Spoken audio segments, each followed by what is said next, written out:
Hey, what's up? Welcome to the Bulletproof for BJJ podcast. I'm Joey, and today JT and I are joined by a special guest, our old mate Charles Allan Price, a strength coach for grapplers who is operating out of London in the UK. He works very closely with Owen O'Flanagan, and you would have heard us talk about Charles on the show before. He was in town, so he's jumped in on a couple of episodes just to offer up his opinion on things. Today, we're talking about the biggest crimes that are committed by BJJ strength influencers. Now, it's a big world out there on social media. There's a lot of great characters, but there's also a lot of maybe not so great ones. And today we wanted to shine a light on some of the biggest crimes that we believe these influencers are committing when it comes to spreading poor quality information. So we dive into a few specific examples, things that have ruffled our feathers, stuff like why you shouldn't squat below 90 degrees, stuff like why HIIT training or interval training is the best form of cardio for jiu-jitsu, stuff like you don't need to go to the gym, all you need to do is more jiu-jitsu. And we pick it apart, we tease it out a little bit, we point out where the bullshit lies, but we also try and find what the kernel of truth in each of those claims is, if there is one. So hopefully you guys can take away a lot from this. Awesome episode. It was super great to have Charles on the show. Stoked to spend time with the guy. If you enjoy our show, please do this favor for me. Hit like, hit subscribe, and if you are listening to this on an audio platform, please give us a 5-star review. It really helps the show. We appreciate it. Let's get into it. Hey, we're holding it together so far. Charles and James have managed to, it's pretty surface level. There's been maybe 3 or 4 altercations, but it hasn't boiled over completely yet. No, we haven't broken the walls. It's coming. It's not too hostile. It will get. It's friendly. It's going to escalate. It's soon. brothers. Yeah, it's brothers. It's switched up to a bit of taekwondo, tip-tap shit before. It's evolving. It wouldn't be a meeting of the 3 heads of the 5 families of the jiu-jitsu strength world if we didn't talk about some of the greatest crimes that are being committed by influencers. Yes, sir. When it comes to strength and physical conditioning within the world of jiu-jitsu. Yeah. What I'm talking about here is we have minor differences of opinion, right, amongst like different camps. Yourself, us, Electron Performance, JT's best mate. Yeah. But You guys beefing? Nah. No, we had disagreement about bench press. but Oh, yeah. yeah. But on the whole, It's healthy though. It's healthy. These debates need to be had. We all have a different level of taste and discernment, but I think across the board, we agree on the fundamentals. That's right. Conceptually, we're all fighting the same fight.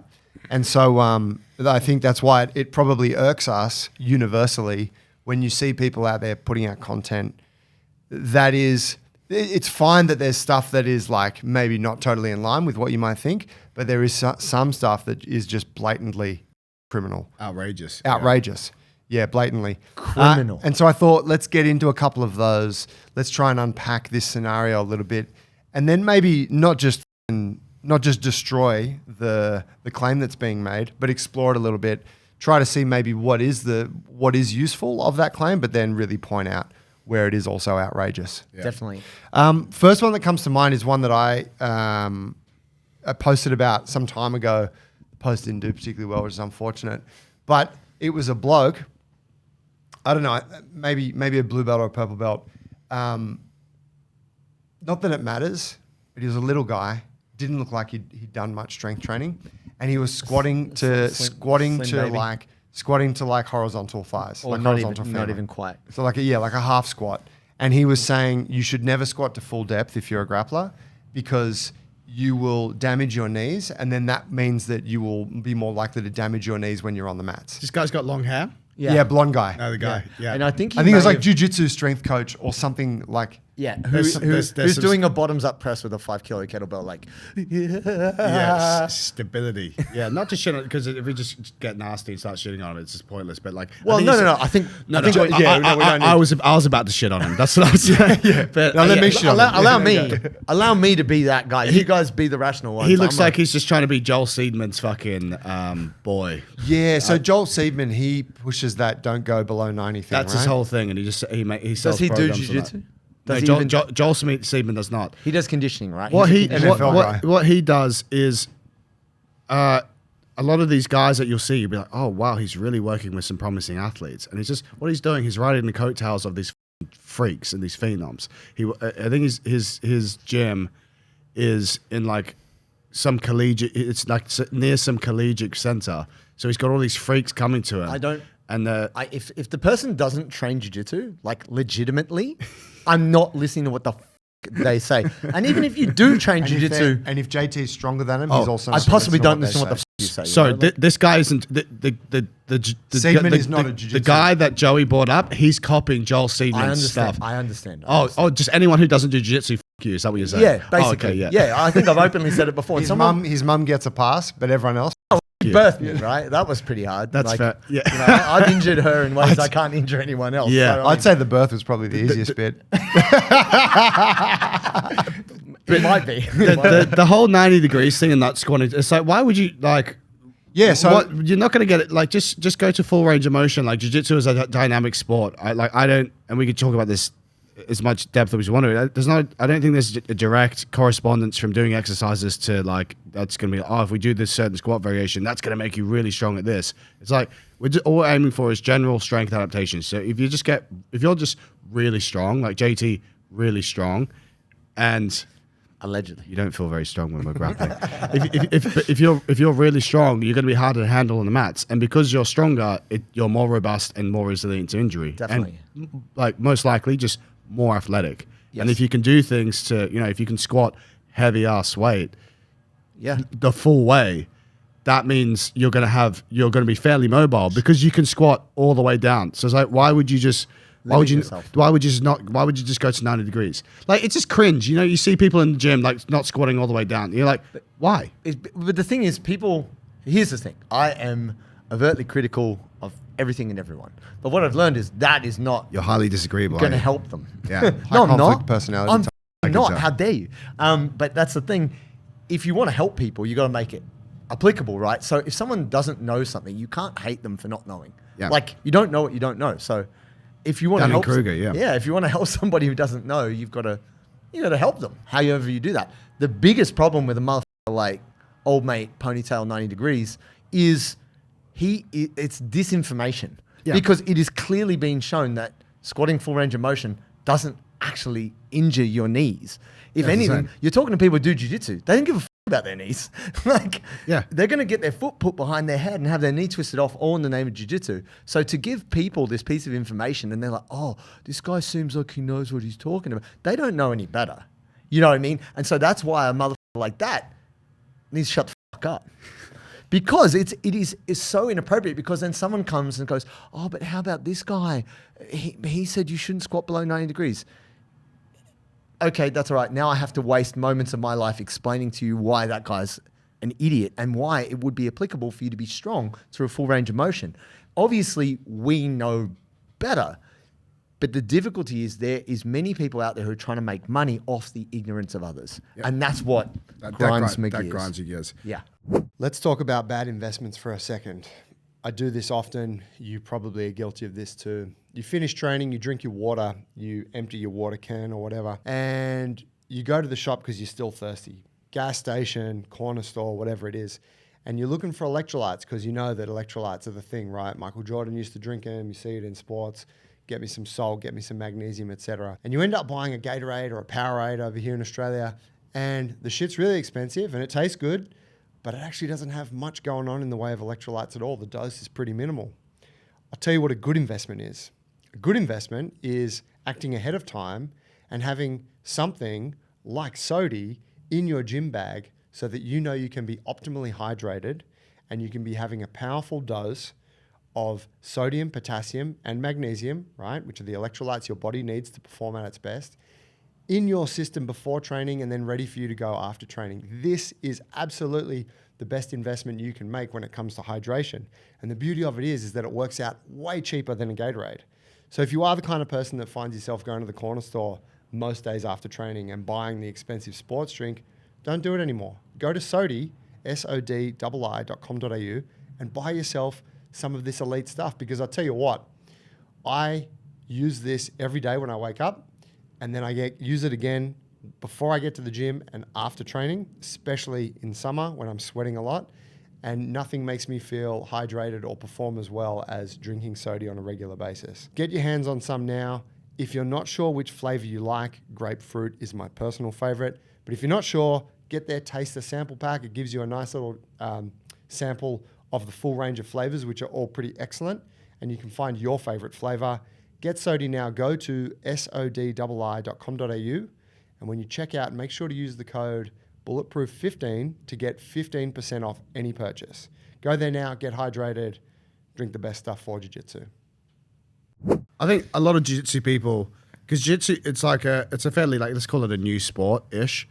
And it's the barrier to doing a jiu-jitsu class, it's low bar to entry, right? Yes. Anyone can do jiu-jitsu. Like Joe Blow off the street can literally come and go jiu-jitsu class, which is amazing. Why do you have to say Joe Blow? Like, why? Why do you pick that? Joe Blows. It's commonly known. Joe Blow, because it's just a... It's just a saying. A very common name.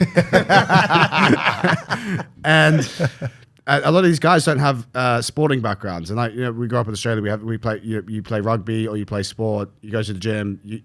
And what do they teach you to do in the gym? You squat, you bench, you deadlift. You just do the basic movements. You do some shoulder press. You rowing, all that kind of shit, all the good stuff, right? And if you haven't had that background, you kind of get to the gym, you do jiu-jitsu, you're all by yourself, and you're like, all right, well, I do jiu-jitsu now, but what should I be doing weights training? What do I need to do for weight training? Where am I? Because I don't know where I need to be, because you haven't had that background. But we know, look at any professional rugby team. Rugby is one of the hardest sports. Physically, yes. It is physically, rugby union particularly, and it's got like the highest injury rate of sports. It's very high. It is crazy to watch. Yes. And you look at how those guys train. How do those guys train in the gym?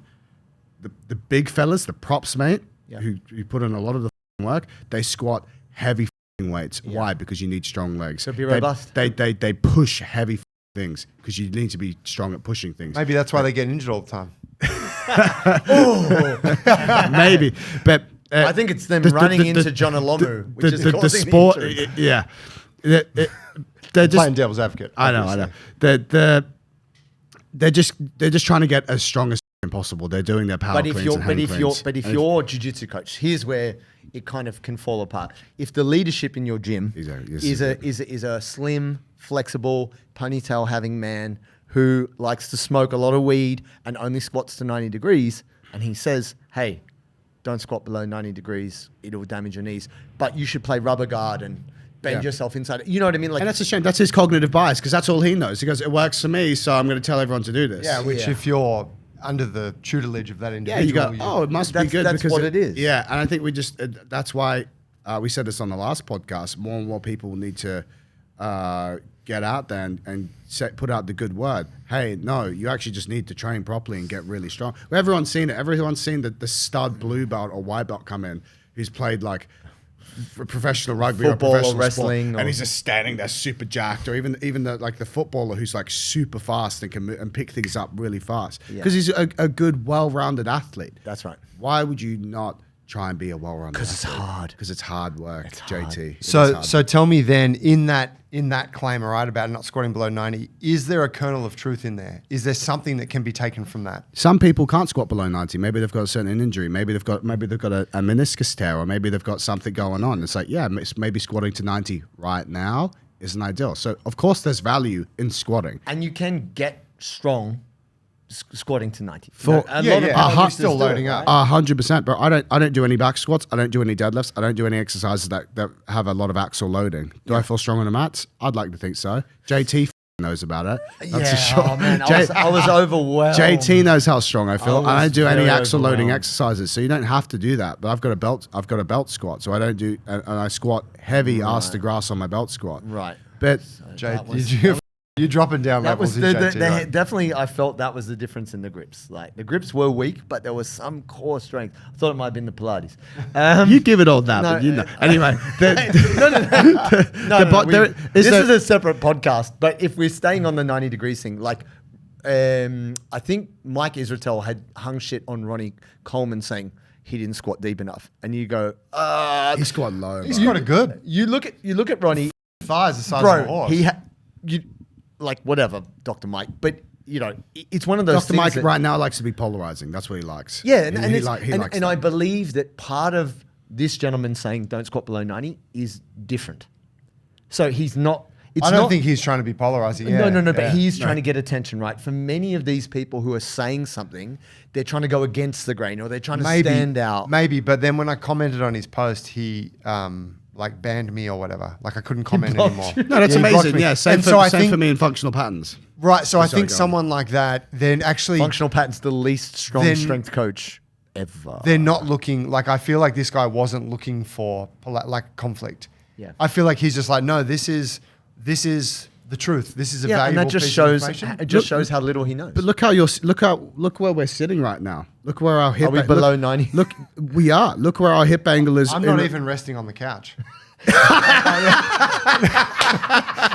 Joe's in the squat. Yeah. Look, he's in the squat the whole time. No quads steel. But look where all of our hips are in relation to our knees. They're all below 90. Yeah. Like when we got to stand up. Yeah. Like, but if you've it's functional. It's such a ridiculous claim. It's so silly. Like, why, especially if you've got that? I just think I think they're stupid. The difficulty for I think they're stupid in their difficulty for me is because of the internet, we have this great distribution. Yep. But because we have so much information, it is really hard to discern what's helpful, what's not. Next crime. Yeah, get him. I must make the point. We're all trying to sell programs. Oh no, absolutely. No, Yeah, no, it's true. Like, true. We're just better. We're just better than everyone else. We're not stupid. Everyone else is stupid. JT and I want 2025 to be your best year of jiu-jitsu yet. And how are you going to do this? You're going to follow a structured strength and mobility program that is designed specifically for you. That's right. You're going to follow a program that's going to help you build a strong, robust, flexible body that is resilient to injury. This is not only going to help you perform at your best on the mats, but it's going to support you in day-to-day life, and it's going to keep you as injury-free as you can possibly be in a wild game like this. Now, we have programs in the app that are designed for whatever training scenario you find yourself in. If you've got access to a gym, we got programs. If you have a home gym with a couple of kettlebells, we got programs to suit. If you've got a piece of floor space and nothing else, we got a program for you.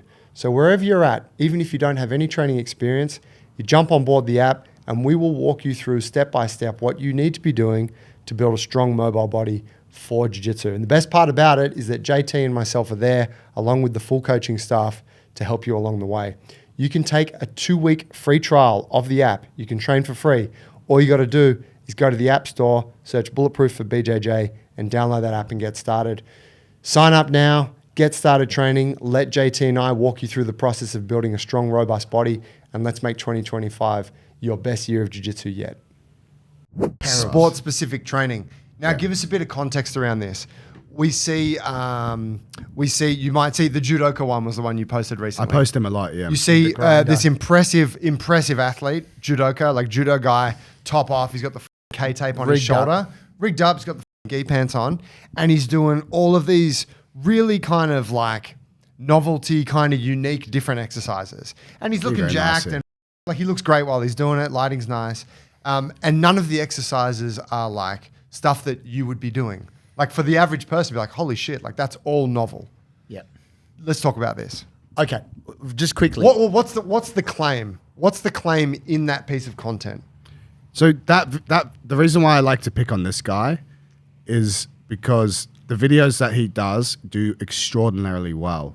That video that I did the other day, I think it was like 430,000 likes, 15 plus million views. Wow. So I'm like, a lot of people are seeing this. And you go to the comments. I love Instagram comment sections because they're always a laugh. And I'm like, there's something going on in this comment section because everything's really positive.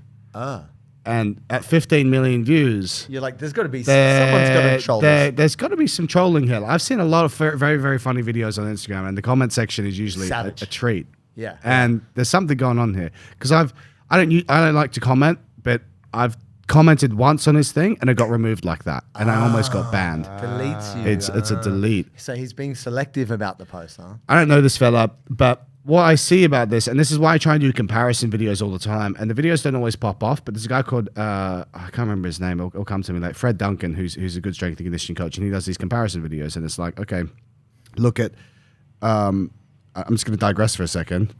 There's people who talk about the ultimate performance, and sprinting is the ultimate form of human performance. That's what functional patterns will talk about. Okay. And they're like, oh, this is the ultimate the ultimate performance that people can achieve.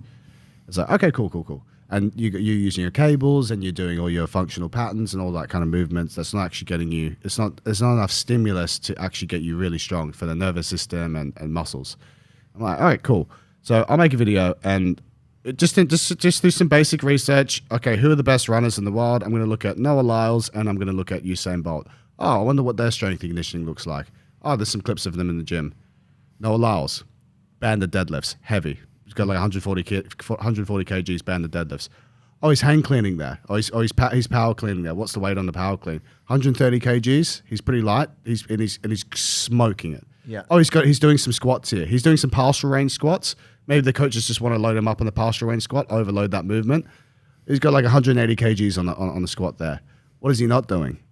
He's not doing any kind of like wacky movements or anything. Why? Because they need him to be really strong. Usain Bolt, what's he doing? Oh, that's him doing a leg extension. Oh, that's him doing a weighted crunch machine. Oh, here's some videos of him doing some sit-ups. Yeah. He's just trying to get strong. Yeah, that's all he's trying to do. Because he's just trying to get how we get strong for our sport is just by training general strength qualities. Exactly, general strength qualities. We want to improve our strength, speed, power, flexibility, muscle endurance. Yeah. How do we do all this? And I believe we can train multiple qualities all year round. Sure. We don't need to periodize things for big blocks. So bring it back to Judo Boy for me.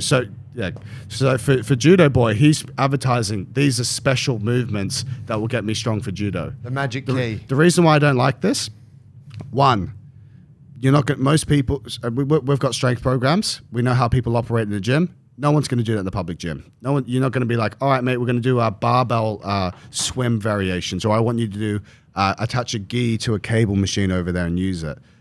No one's going to do that in a public gym. Also, it doesn't work. It's too specific. And they did studies of like how they did. There was a study with a baseball bat, and they had a baseball thing to a machine or a throw. It was a throw or a hit variation, and they got slower. Why? Because how you get better for your sport and stronger for your sport is being really good at your sport. Yeah. Get really good at your sport. So if you're strong and athletic, just from how do we get strong and athletic? You got to lift some heavy shit. Yeah. You just need to lift some heavy shit. Doing all these little exercises, people are like, oh, but there's a time and place. There's it really dials in that specific zone. No, it doesn't. Why? Because you need to understand leverage. You need to understand timing. You need to understand pacing. You need to understand how do I set this specific move up against a dynamic against someone who's not letting me do that. It's not just being strong in that thing. Like judo, they like to do the speed drills in and out. There's heaps of value in that because it's very specific. Yeah. But when you load it up on a cable machine, you're not fighting a cable machine. Like the hit workouts and running ladders. Like, so the video I did, he's got a hand thing.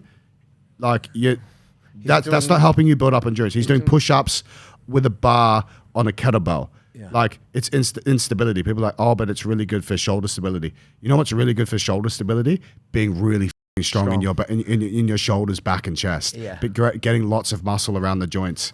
Why? Because when you lift weights, you're strengthening your tendons and ligaments, and also you're improving your mobility. There's an interesting thing here, which my old Russian strength coach used to really dislike instability training because he's like, it limits force production. Yes, exactly. You're wasting too much energy trying to balance, where you can't just focus on, which is like, he's like, so you got to go, okay, I've got this tool. What does this tool do for me? Like, it looks like a great fancy tool, but is it actually doing the job that you're trying to achieve? Yep. Speaking to this, it's this correlation versus causation, right? Like this is the thing that's always really hurt me when you see like boxers with the 1 kilo weight shadow boxing, right? Crazy. And we know it's been tested. This slows you down because it loads up your forearm, your bicep, your shoulder in a way that doesn't make your punching faster. But like, yeah, but my coach is a 4-time world champion and he always did it. You're like, yeah, he was great in spite of that. Because he's a good boxer. Not because of that. Because he's a good boxer. Yeah, exactly. And here's the thing. There's so many people who are trying to get around doing the thing. Mm-hmm. They were like, I'm thinking of taking up triathlon to get fit for jiu-jitsu. You're like, f*** off. Don't do that. Don't do that. Like do jujitsu, and this is that's our next crime that we will talk about cardio for BJJ. Sorry, go on. But this idea of correlation versus causation, because for example, there was this epic, I think he was Georgian wrestler, and he's jacked. And actually, this was more a chat around doing unconventional exercises from old mate, not Stretch Strong. What's his name? Range of Strength. Range of Strength posted this, and I actually said, he's usually pretty good, but he's good, right? But there was one exercise. He's novelty, right? Like he loves it, and yeah. he's not for athletes. He just loves the weird lifts. I don't get around that because I can't even lift properly. But that's his. He loves these weird things. I respect him a lot, and I'm not saying this to detract from him in any way. He and I are friends, get on, message all the time. Big respect. He's all that side, yeah. Strong guy. But one of these clips of the wrestler was him doing a chest-supported row with big dumbbells, and he's going. Oh, I know exactly the guy. Doing this, right? Yeah. Rami, he's the Iranian guy. Yeah. And people are like, "Oh, that must be why he's so big and he's so strong." I'm like, actually, I think he's done a ton of gear, and he's man wrestled the biggest, strongest motherfucker his whole life in the world. His whole life. It's not that exercise that made him this monster you see. You can't, like people are looking for, what's the magic exercise? It's not that. That's the missing video that we never saw. That's what it is. It's what the doctors are not telling you. Because it's nice to see, because it sounds simple. It's a shortcut. I need to do this exercise. It's like, you just need to be really strong. And there's many ways there's heaps of, but you don't need to marry yourself to something. Like a Zercher squat's great. A back squat's great. A front squat's great. It's all great. A chest squat's better. Fuck you. Change my mind. A chest supported row is great. A single arm row is great. A pull up's great. And you like do one for 6 weeks, then do the other for 6 weeks, and then do the other. You're just gonna get exactly. Look at Artur Beterbiev, one of the best boxers in the world right now. Had a crazy fight with Bivol. Yeah, bro, that guy's light, and he's dumbbell benching 50s, man. I did a video purely in Artur Beterbiev. You watch how he trains. He squats heavy. He power cleans. He loves the strength training. His nervous system is dialed and he got some cool wrist shit with the barbell. See him spinning the barbell? Yeah, he like catch it, like spin it. he does. You Joey. No, you said that. He does do that. Yeah. Correlation. I saw that and I tried it, and I could do like 2 reps, and then I dropped the bar. But he loves the strength training. He's been doing it for years. But the guy can bench press 140 kilos, and he's like 80. Probably walks around 80, 85 kgs, maybe 90. Yeah. He's strong as. Yes. And he loves the strength training. He squats heavy. But Alex Pereira, again, I've done clips on Alex Pereira. Again, he's a guy who loves the strength training. There's videos of him squatting. And he's got the worst leverages for squatting as well. Yes. Super long limbs. There's videos of him squatting ass to grass, deadlifting, Olympic lifting. For many people, I think the misconception is I'm doing jiu-jitsu. Jiu-jitsu is different. Yep. And there's many jiu-jitsu coaches out there who are like, well, technique over strength, right? Like it's a kind of myth that has permeated jiu-jitsu. Let me take that into the next crime.